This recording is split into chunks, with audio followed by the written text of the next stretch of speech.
IndyCar Radio Network. My name's Nick Yeoman. Dave First joins us as we view the 9 drivers this weekend in Indy Lights. Heading off of pit lane and into turn 1, we are here in Wisconsin at Road America. Dave, it's a massive 14-turn, 4-mile road course.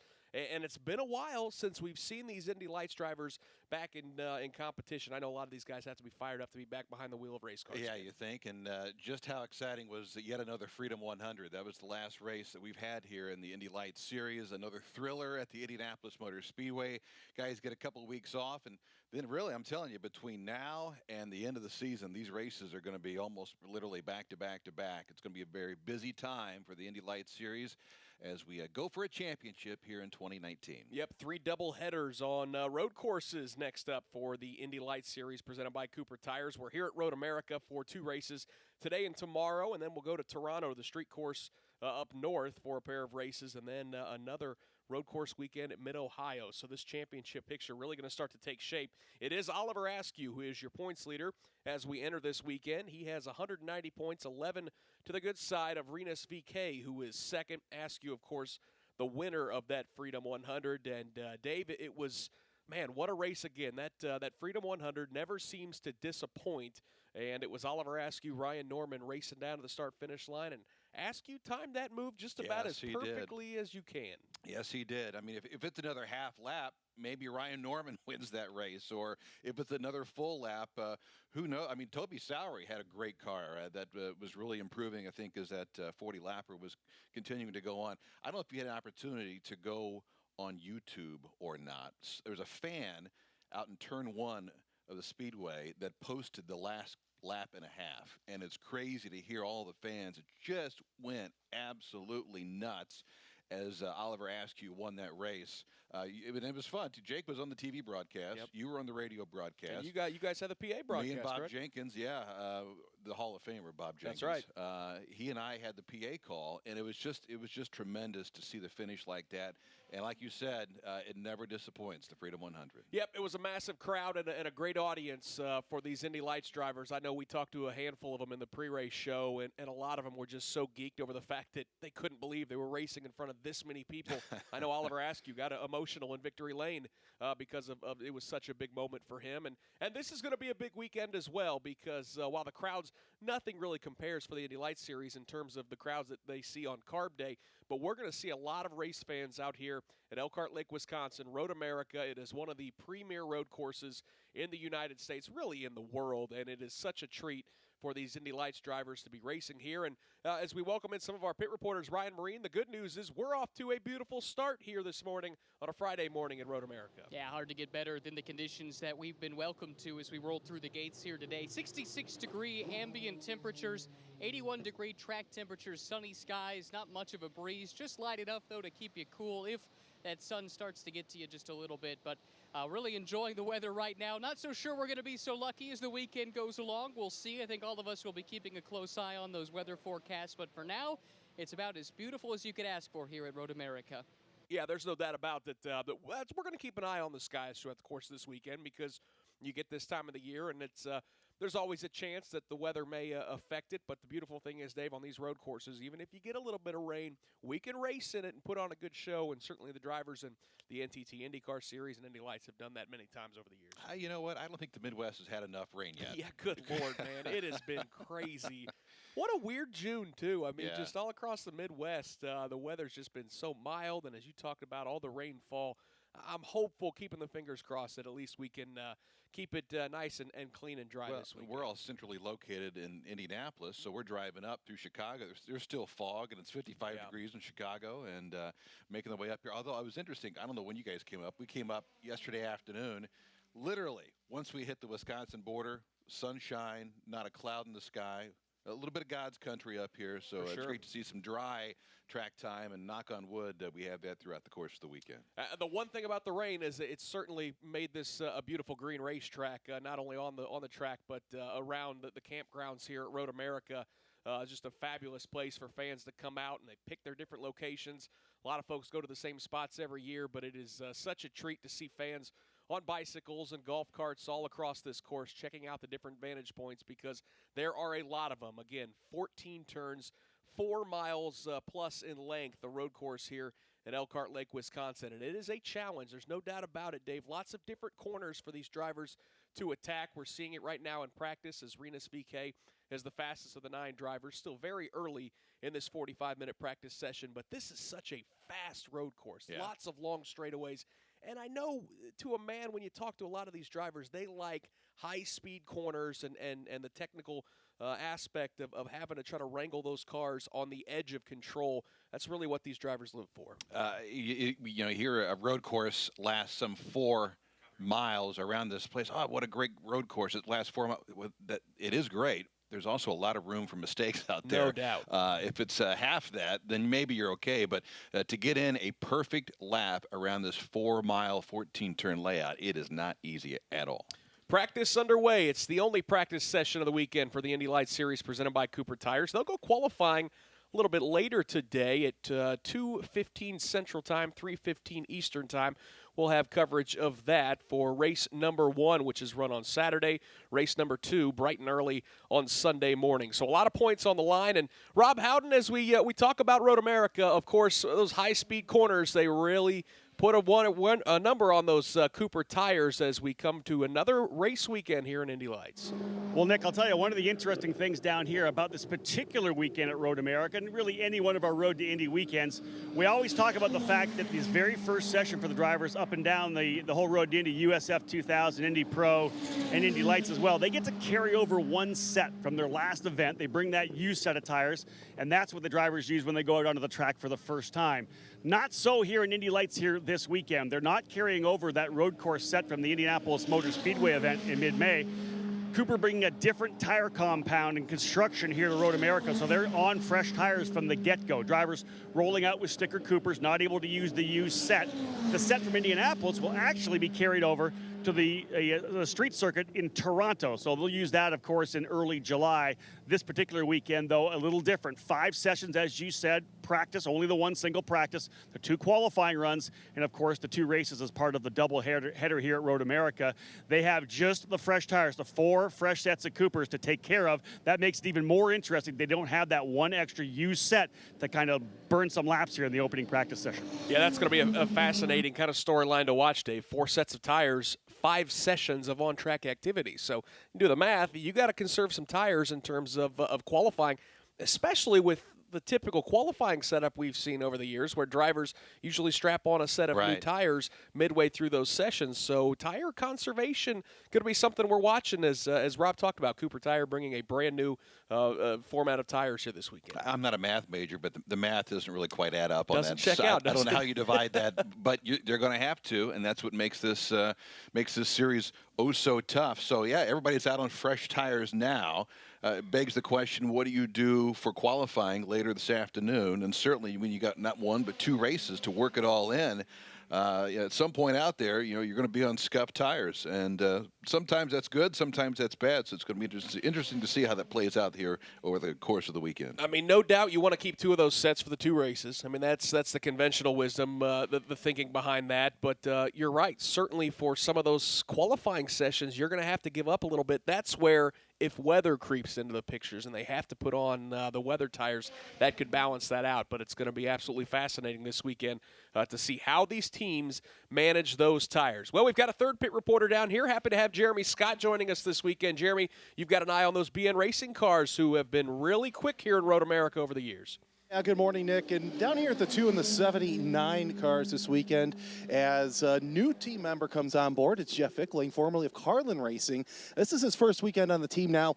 We are waiting to see if he's going to chat with the team until both the 2 and the 79 cars are out. A little bit on Jeff Fickling. He did win titles with Gabby Chavez and Ed Jones, but we will get back to here in just a little bit. Right when we came to air, Nick, he actually had to get on the radio. Yeah, no worries, Jeremy. It's good to see Jeff Fickling back in the Indy Lights paddock. A lot of experience. I mean, there's a lot of experience up and down on pit lane with these drivers and some of these engineers and crew members. But good to see Jeff Fickling back, and that's a nice get for BN Racing, who has been awful strong, as I mentioned here at Road America, it was in the lower rungs where they've been awful strong. David Malukas and BN Racing had a lot of success here at what they call their home track. Malukas is based in Chicago, but he progressed up the Road to Indy ladder with the team, scored a pole and a podium in only his second Road to Indy weekend in USF 2000 in 2017. And then last year in Indy Pro 2000, he scored both pole positions, both race victories, and not to be outdone, Toby Sowery joined the team, and he finished second in both of those races. So BN Racing's got a feel for this racetrack, Dave, and this is a hard one to really get a feel for because, as we talked about, lots of different corners and long straightaways here. The question is, how can that translate, or does that translate here to the top rung of Road to Indy? We'll see what happens. Of course, you would think, just by default, that Askew and Rinus VeeKay would be two of the favorites. But given the success that BN Racing has had around here, don't be surprised to see that the 2 car in the 79 further up this weekend. So what say you, Rob Howden? Certainly the success is there in the lower rungs. I would imagine the feeling in that pit, in that garage area for BN Racing has to be pretty high. But as Dave talked about, that doesn't necessarily mean automatic good results. Well, you know what, Nick, I think the biggest thing about this, indeed, I've seen David Malukas come through the karting ranks, winning championships here domestically, winning major events in Europe, in France, through his karting career. Of course, he's had good speed through USF 2000, was a winner last year, as you said, sweeping the doubleheader here. He and his teammate, Toby Sowery, who's his teammate again this year, finishing first and second in both races. I think most importantly, we need to kind of look at the fact that you guys talked about the fact that it's been a month since their last race at the Freedom 100, and it was that event where David Malukas got into that horrifying crash early, that big wreck where he got into the wall with Chris Windom.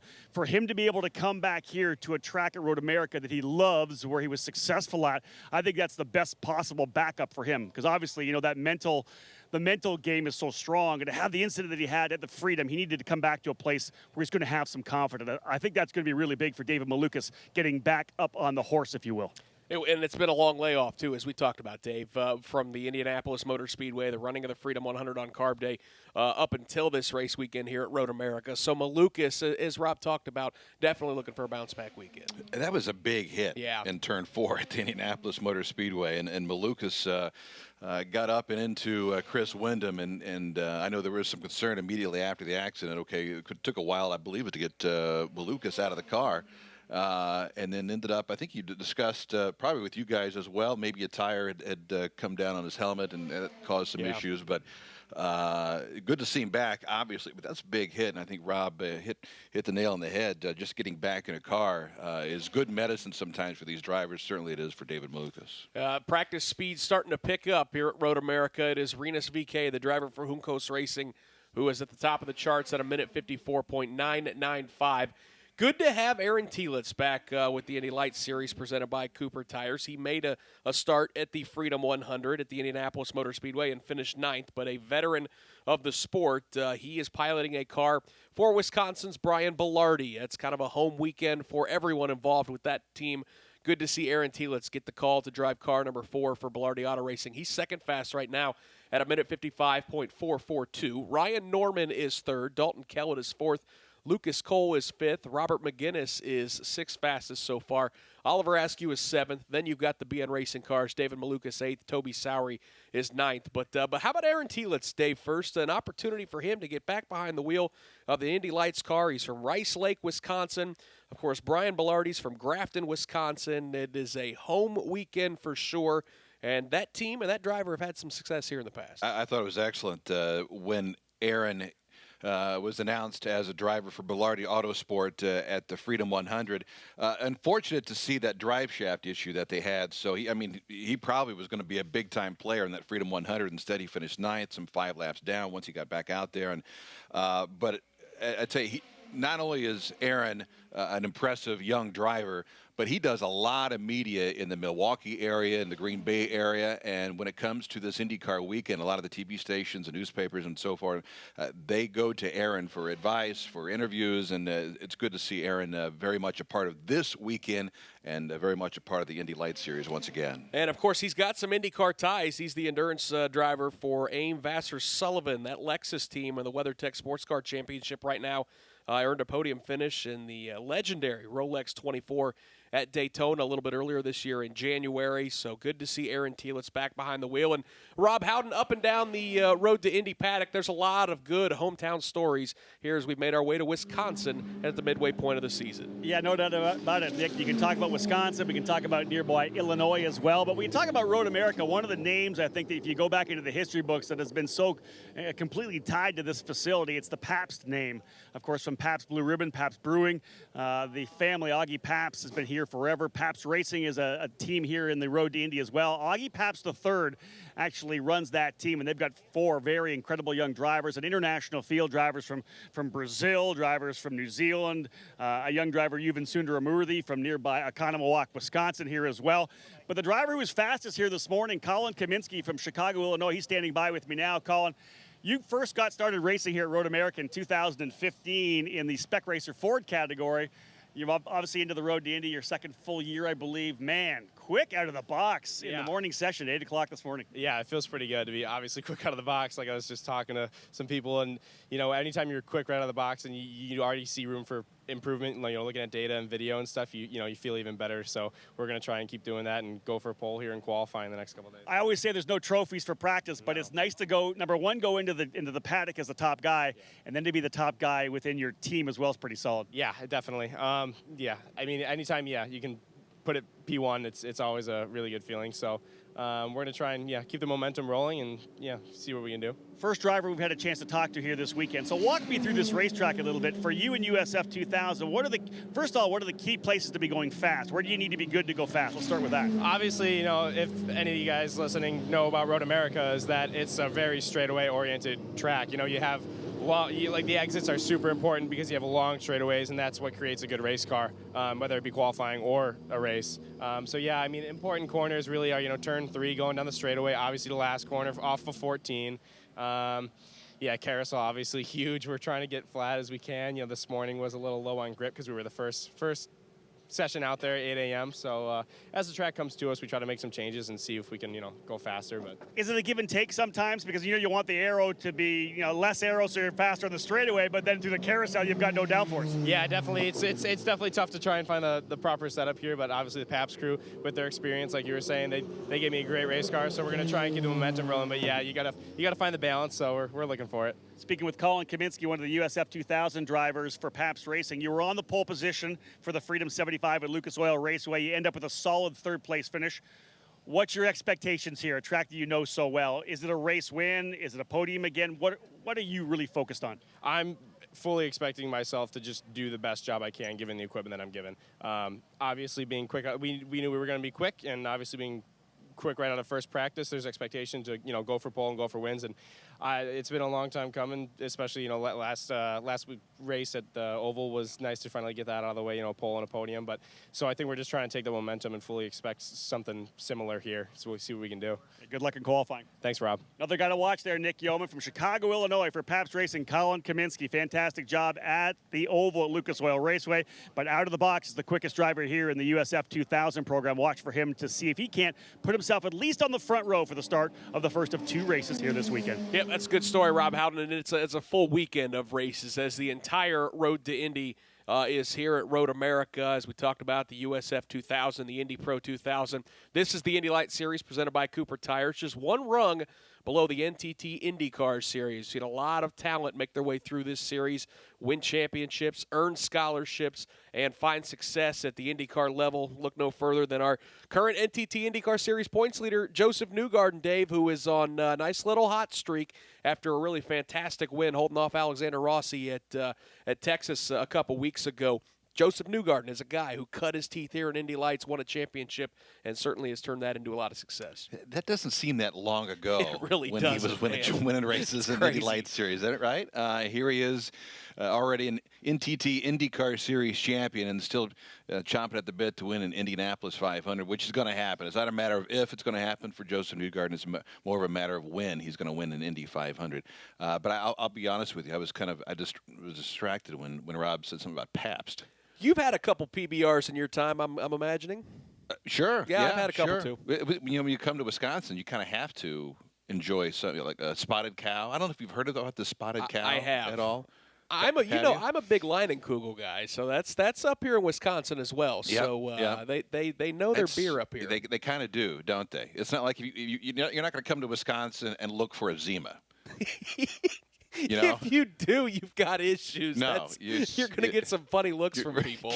Sorry, sir, do you have a Zima? Not No, that I'm there's sorry. anything wrong with that, but That's right. yeah, pony up and get yourself a beer. And I know there's going to be quite a few adult beverages and some brats consumed this the weekend. brats, some cheese, the brats. Have love too many of Wisconsin. those, it's going to slow you down. I'm not saying that's what's happened to Lucas Cole, but his car has slowed down here at Road America. In fact, a red flag is now out at the racetrack for Lucas Cole. His Bilardi Auto Racing machine has stopped, and we see Toby Sowery dip into the inside. That looks to be just around the carousel, that massive turn 9 and 10 carousel here at Road America where that car is stopped. That's a long way away from pit lanes, so the AMR IndyCar safety team is going to have to go out there and retrieve Lucas Cole. It's been a good practice session so far for Lucas Cole and Bilardi Auto Racing. Cole was 4th fastest, Aaron Telitz 2nd quick. But again, red flag out at the midway point of this practice session. Good opportunity to go back to pit lane and check in once again with Jeremy Scott.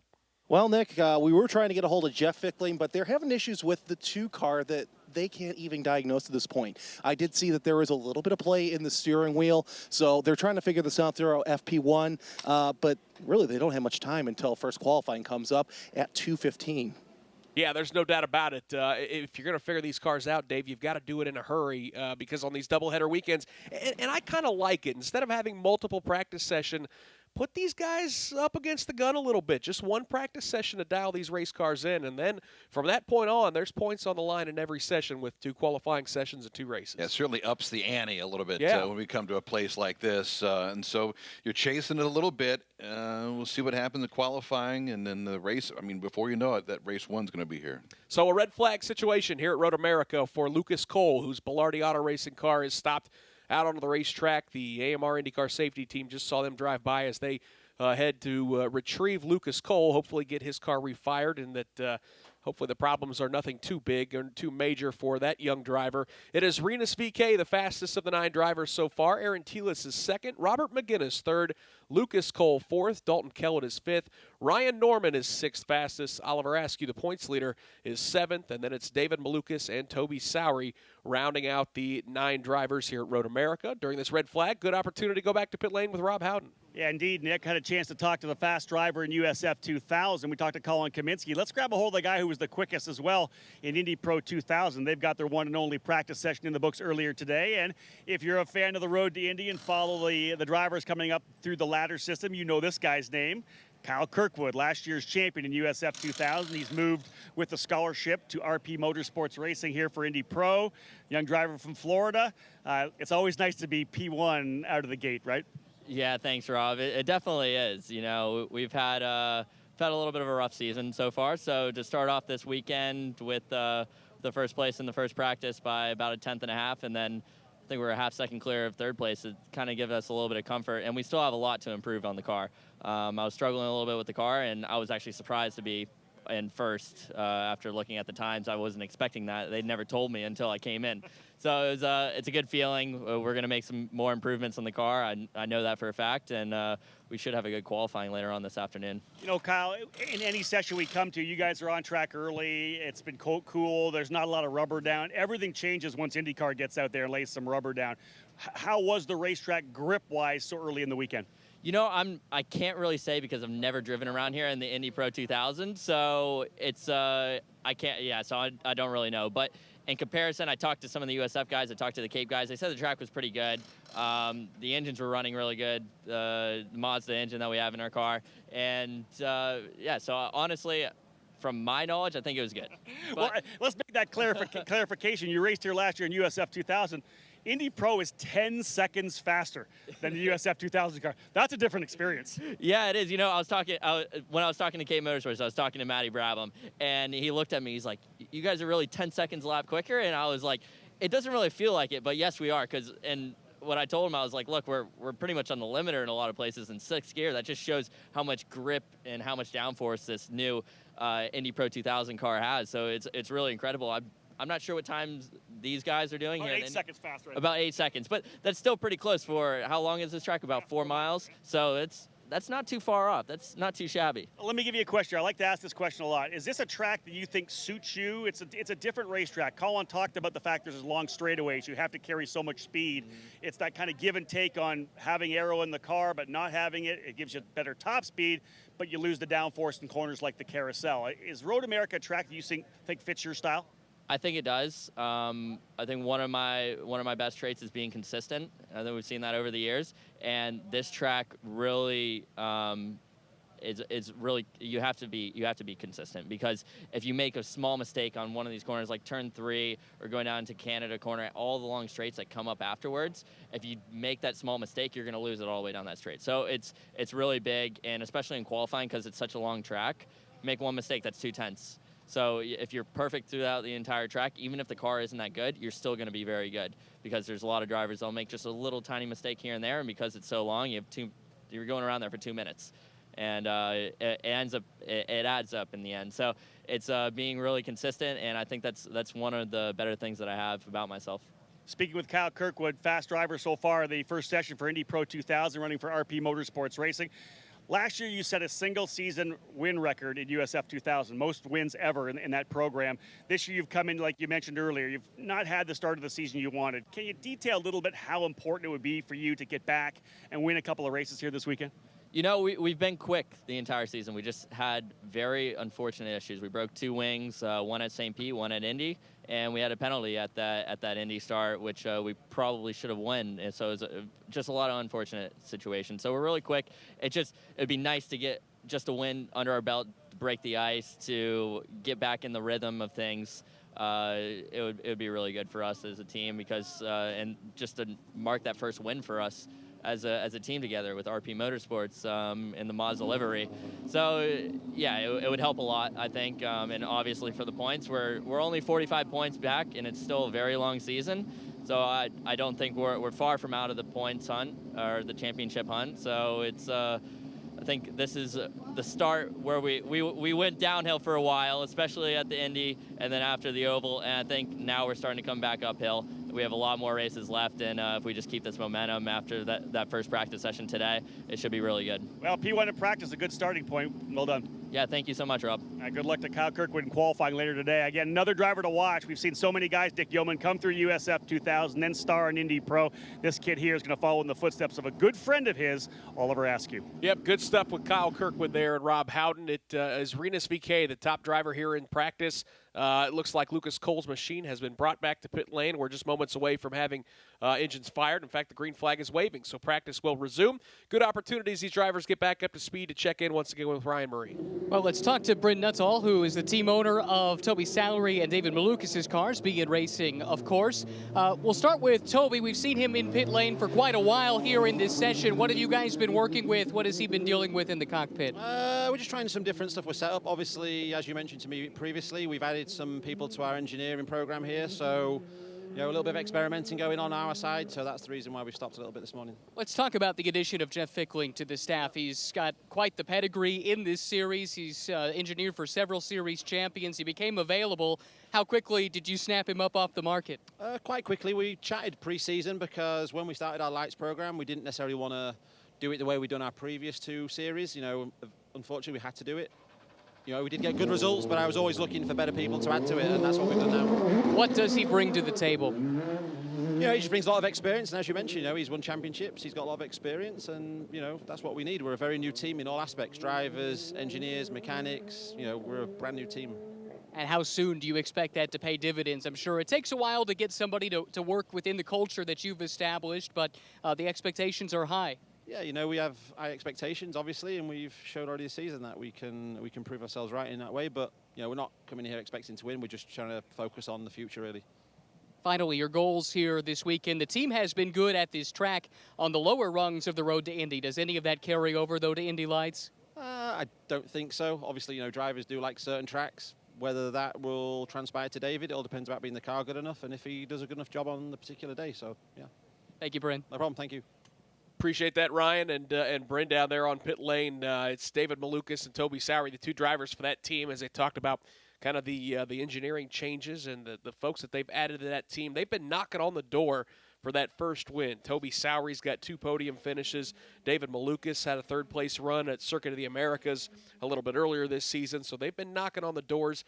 Championship hopes maybe not really within grasp right now. Sowery is 4th in points, 51 markers back, and Malukas 74 points back in 7th. But for that team, Dave, certainly it's about taking steps and becoming more and more competitive, because it was quite an ask to jump into this Indy Lights series and think all of a sudden, hey, we're going to compete and beat the Andretti Autosports of the world and the Bilardi teams that have been around here for a while. Well, and I think for Sowery, too, it was a program that came together pretty late in the wintertime. And then, we're at the streets of St. Petersburg. We see Toby out there. There was some question how long he was going to be around. And certainly they've added races, and that's tremendous to see. And as someone that's out on the course for some of these races, the yellow Team Pelfrey livery isn't so bad either, so we can easily recognize where Toby is out there on the course. But I came out of the gate with a couple of podium finishes on the streets of St. Petersburg, and still looking to equal that or surpass that with a win perhaps here this weekend. It was like at the Indianapolis 500. Simon Pagenaud wasn't hard to find, one, because he was in the Menards car, and 2, he was always out front. But I love those bright-colored cars.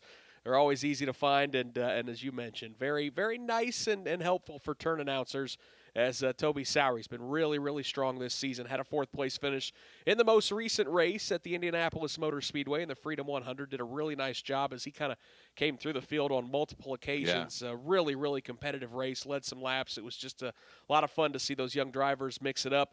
Guys like Robert McGinnis were up front. Obviously, Rinus VeeKay, Oliver Askew, a 2nd-place finish for Ryan Norman. It was quite a race, and what an opportunity. Such a different style of racing for these lights drivers, Dave, after all these road courses, to then really tune those cars up at speeds over 200 miles an hour at the Indianapolis Motor Speedway. For these young drivers, what a challenge and what a thrill. Well, and the series, I think, does such a great job. Tony Kottman, what they do to prepare these cars to get ready for the Freedom 100. I mean, it is a tremendous, tremendous show. And Sowery, I thought, really, he raced a very smart race, saved the tires a little bit with some of the other guys I think struggled at the end. And by the end of that race, Sowery had, I think, one of the best cars out there. Just couldn't bring it home up front with everyone jostling for position. But Oliver Askew with the win. Ryan Norman was up there. 5 more laps, anybody else could have won that race. Yeah, it was a lot of give and take and just lots of great side-by-side racing. The lead changed just lap after lap. It was quite a show, and it's always one of the most fun races of the year. There's no doubt about it. And then to have to change gears and get back into road course mode, it's quite an ask for these drivers. But that's how the championship goes, and it's going to be quite a challenge for these guys here at Road America.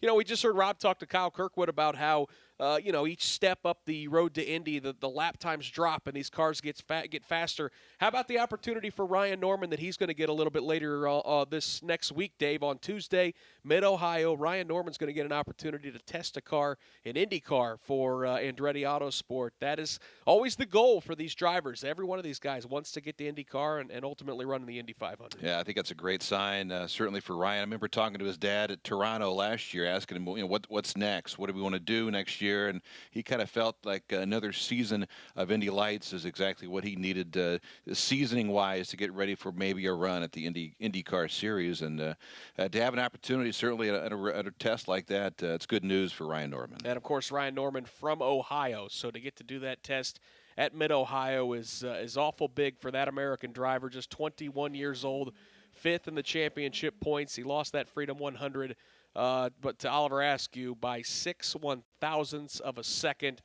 4th closest finish. And we've got an accident, Dave, here on the front stretch, just out of turn 14.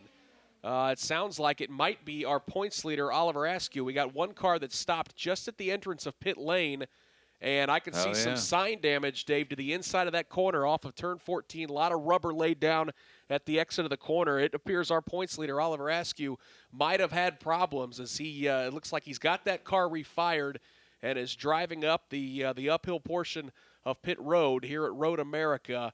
And we'll see if we can visually get any idea of some damage. But it does look like, Dave, that he got off track and maybe into the tire barrier. Looks like he came off turn 14 and looped it around and then hit that inside retaining barrier along with a long, long line of protective tires they have set up there. That looks like a pretty big hit there. So the red flag is out. Askew drives his way through pit lane. He just drove past us on the booth, and I'll be honest, from where we're at, visually it didn't look too bad. Certainly one of our pit reporters are going to be down there, Rob Howden. You don't see anything necessarily to that race car that suggests a big impact? Yeah, he just rolled by me here. I'm at the first end. He came by me first. He's heading down to the team now. It didn't appear like there's any damage whatsoever. Potentially something with the left rear of the car. I'm sure one of the other boys are down there now. Yeah, we haven't seen a replay yet, but certainly based on the rubber, Dave, I mean, you could just kind of follow the tire marks that might have got the left side tires out into the grass, and then certainly like I said, it looked like he looped it around. Now, I'll say this. Unfortunately, we don't have the benefit of a replay, but if he just looped it around, that's an area where I'm going to presume there was a Firestone sign in the middle of that grassy area. And if there's no damage really on that car, I'm going to guess he probably just plowed through that sign and may not have even made much, if at all, any contact up against that tire wall. So that's certainly good news for the crews back there because we got qualifying later this afternoon. Yep, just got word that Oliver Askew's hopping out of that race car, so we'll get the official word momentarily as to what happened out of turn number 14. We're certainly just guessing based on the rubber laid down and the sign has been knocked out. But it is Rinus VeeKay, the fastest driver here. Just 9 minutes to go in this practice session. Aaron Telitz is second. Robert McGinnis is third. Lucas Cole is fourth. And Jeremy Scott, the Belardi Auto Racing car, is pretty strong so far in this practice session. Yeah, they are pretty strong so far, Nick, here with Brian Belardi. And let's talk about the second weekend with local driver Aaron Telitz. Great to have him back in the car, obviously. Yeah, we're very excited about it. I mean, he's a Wisconsin guy. I'm obviously from Wisconsin. This is an easy connection. Aaron's very talented. He just needs an opportunity, and we're moving forward with it right now, and we'll see what happens. Now, after this weekend, how many more weekends will we see him back in the car? That's to be determined right now, but I'd imagine quite a few. And so far, Lucas Cole actually looking pretty good in this practice session as well. I didn't hear you. I said Lucas Cole so far looking pretty good. Yeah, no, Lucas is doing well. I think we always have strong cars up here, so it's up to the drivers at this point in time. And the engineers, the team's doing a great job, so I think we're going to be pretty strong. I'm looking forward to it. All right, thanks for the time, Brian. Let's go over to Ryan Marine. Well, Oliver Askew has jumped out of his number 28 machine. Chance to speak with you here. What ultimately has you out of the race car early? Yeah, I just lost it on the outside curve coming out of turn 14. Backed it into the wall on the inside, so it's really unfortunate because we didn't have much time that session to get ready for qualifying. So we'll do the best we can for the rest of the day. Was there a little bit of contact with the barrier? Yeah, there's a bit, so we won't be continuing the session. Were you able to learn anything in that session? There wasn't a lot of time, as you alluded to. Yeah, it was tough. I think we made the car a little bit better on that one stop, but we'll be on the back foot from now on, but we'll do the best we can. Good luck. Thanks. That's Oliver Askew, the series points leader coming into the weekend at Road America. Yeah, and just seventh fastest in this practice session, so it's been a struggle so far as he turned 9 laps. His fastest lap at a minute 56.390, and that's 1.3 seconds off of Rinus VeeKay's fast lap at a minute 54.995. And Dave, those comments kind of summed up what we thought. Looped it out of turn 14, and it sounded like he said rear wing damage. It was hard to tell from our vantage point, but it might have just been a minor back into the tire barriers. I can't imagine it's too much damage, but certainly enough that he's going to have to get out of the car, obviously, and have that crew repair that number 28 machine for Andretti Autosport. But it sounds like he did back it into the tires a little bit, so a little construction damage to the back end of that car. But yeah, here we go. We got qualifying later this afternoon, and our points leader all of a sudden scratching his head a little bit. Meanwhile, the guy second in points, Rinus VeeKay, has had a pretty good session so far. He's P1. Yeah, how about that? Rinus VeeKay with a strong session so far at the top of the charts. And this has been, as we talked about, a really good racetrack for Juncos Racing. A year ago, it was Victor Franzoni who won an emotional victory here in race number 2. Colton Herta was the other race winner at Road America. In fact, in 6 Indy Lights races here at Road America over the last 3 years, we've had 6 different winners. So this is a very competitive racetrack. Guys like Mateus Laced, Zachary Clayman DeMello, Dean Stoneman, Zach Veach have all gone to victory lane here at Road America. But as Dave mentions, that is going to be an interesting storyline to watch as Rinus VeeKay, the fastest driver in practice, just 11 points behind Oliver Askew, who is off to a rough start this weekend with qualifying looming a little bit later this afternoon. It is VeeKay, P1, Aaron Telitz is second, Robert McGinnis is third, Lucas Cole is fourth, Dalton Kellett is fifth fastest, then it's Ryan Norman in sixth, Oliver Askew seventh, David Malukas is eighth, and Toby Sowery is ninth. Dave, our races on Saturday and Sunday, just 20 laps. The first one, if it's a timed race, will go to 50 minutes. Race number 2, they'll extend it out to 60 minutes. 20 minutes doesn't sound like much, but when you've got a 4-mile road course to navigate, you can't turn that many laps for a race. I was thinking the same thing. You said just 20 laps. I'm like, well, wait, yeah, 20 laps, but it's a 4-mile layout. So I think it's really one of the best shows these guys put on. They put on a lot of good shows. But it's great to watch these guys here, not only once, but twice here at Road America. Yep, no doubt about it. A doubleheader weekend for the Indy Lights Series presented by Cooper Tires. We're smack dab in the middle of the season, too. This is rounds 8 and 9 of this 18-round championship. We've been to St. Petersburg, Florida, then off to Austin, Texas at Circuit of the Americas. Then lots of racing at the Indianapolis Motor Speedway on the road course where Robert McGinnis and Rinus VeeKay picked up victories. And then, of course, the most recent race, the most thrilling one of the season so far, the Freedom 100, where Oliver Askew won by just a handful of inches over his teammate Ryan Norman. Of course, those guys drive for Andretti Autosport. And, Dave, we had an opportunity to work a little bit with Robert McGinnis at Texas Motor Speedway. We were thrilled to have that young man from New York in the booth with Mark Janes and I, called the IndyCar race. Really impressive guy. Did a really good job with us as well in the booth, and seems to have a bright future as he's not out of this championship hunt either. 44 points back in third. Yeah, I mean, I listened to the radio broadcast because my 2 girls had a dance recital that weekend back in Indianapolis. I'm sure you would have much rather been with us, right? Correct. Yes, of course. But I thought Robert did a great job, and just listened. You would think he's like a 30-year-old guy talking through it. He's 19 years old, for crying out loud, but does a great job. So that begs the question: how far deep into the standings do you go right now for a guy that still has a shot at the championship? Robert McGinnis certainly, and then fourth place, Toby Sowery. Do you go that far down, perhaps? I think if things get hot for him. I think you can go down as far as maybe the top 5. Ryan Norman, 62 points back. A lot of it's going to depend on, again, the struggles for Oliver Askew. The streak that he's been on, Dave, 5 podium finishes in the last 5 races, with 3 of those being wins.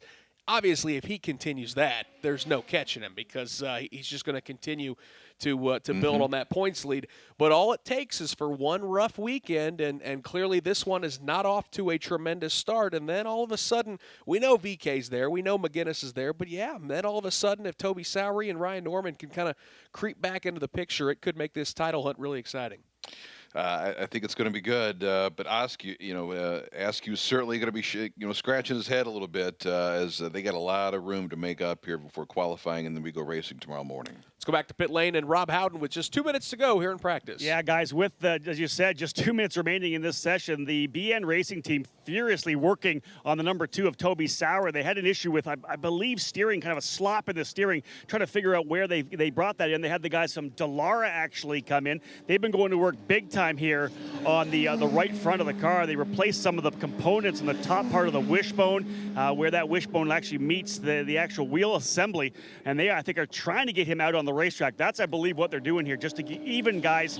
He's only turned 4 laps. If they can get him back out even for a couple of laps, even 1 lap, to make sure that this is remedied, they need to figure that out before they go into qualifying. Again, the right front wheel goes on, the engine's fired, and Toby Sowery is going to get at least out, Nick, for 1 lap. Yeah, just 4 laps in this session, and none of those have been really competitive. His fastest lap right now is at 2 minutes, 9 seconds, which is a good nearly 15 seconds off of Rinus VeeKay's fast lap. So we see Toby Sowery really peeling off of pit lane. You could hear him leave as he's chasing after. It looked like Robert McGinnis, who kind of swept around the outside. So for Sowery, this is going to be a tense last couple minutes as they just try to diagnose the issues with those cars. That car that Rob talked about, as he is really struggling. Just 1 minute to go here in the practice session. Dave, haven't seen a lot of change in terms of timing and scoring. Everyone's chased Rinus VeeKay as he and Aaron Telitz kind of have the field covered by a full second, as Robert McGinnis is third, Lucas Cole is fourth, Dalton Kellett showing out a little bit as he's 5th fastest. Ryan Norman 6th. Oliver Askew done for the session after tire contact out of turn 14. He's 7th fastest. David Malukas is 8th. Toby Sowery is 9th. As we're putting the finishing touches on this one, got the first IndyCar practice session coming up here in moments, Dave. Coming up soon. It's interesting. You know, obviously we talked about Joseph Newgarden earlier and the hot streak he's on a bit with a win at Detroit and then a big win on the Oval at Texas. Who's the defending champion here at Road America? Oh, yeah, it's Joseph Newgarden. So perhaps we could be looking at another championship run for Joseph Newgarden, as mentioned, a former Indy Lights champion. I know he's looking forward to the weekend as the checkered flag flies here at Road America. Do you think Alexander Rossi's getting tired of finishing second to those Penske cars? He's seen the back end of those Penske cars a little too much for his liking this season. He's putting on a good face, and he's obviously having a tremendous season. But that's the thing. He's having a nice season. Yeah. But he just got to beat a Penske here and there. It's been so close. It would have been interesting if he wasn't in the championship hunt at Texas. Would he have pushed the issue a little bit on Joseph Newgarden? Definitely seemed to be points racing a little bit there at the end and brought it home with a second-place finish. But, as you mentioned, I imagine he is sick of seeing the rear wings of those Penske cars. That's coming up a little bit later here. Let's see, at 11:05. So just about 15 minutes from now, Mark Jaynes and Dave First will carry the IndyCar session along with Jake Query, Jeremy Scott, Ryan Marine down on pit lane. As you mentioned, checkered flag is out on this session, the first and only practice session for the Indy Lights Series presented by Cooper Tires. Majority of the field has wrapped up their final laps, not seeing a lot of movement on the timing and scoring cheats. In fact, just 2 cars left on the racetrack. Lucas Cole, who I believe is driving up pit lane. Nope, that's his teammate Aaron Telitz. It's a nice session for Telitz, though, as he ends the practice second quick at a minute 55.160. For a guy just making his second start of the season, that is a really nice sign for the Rice Lake, Wisconsin native. Robert McGinnis, he has crossed the timing line. His best lap this session at a minute 56.00. It's good enough for third quick, but I still imagine, Dave, there's going to be a lot of drivers in that Indy Lights paddock scratching their heads because VK and Telitz, again, a full second faster than everybody right now.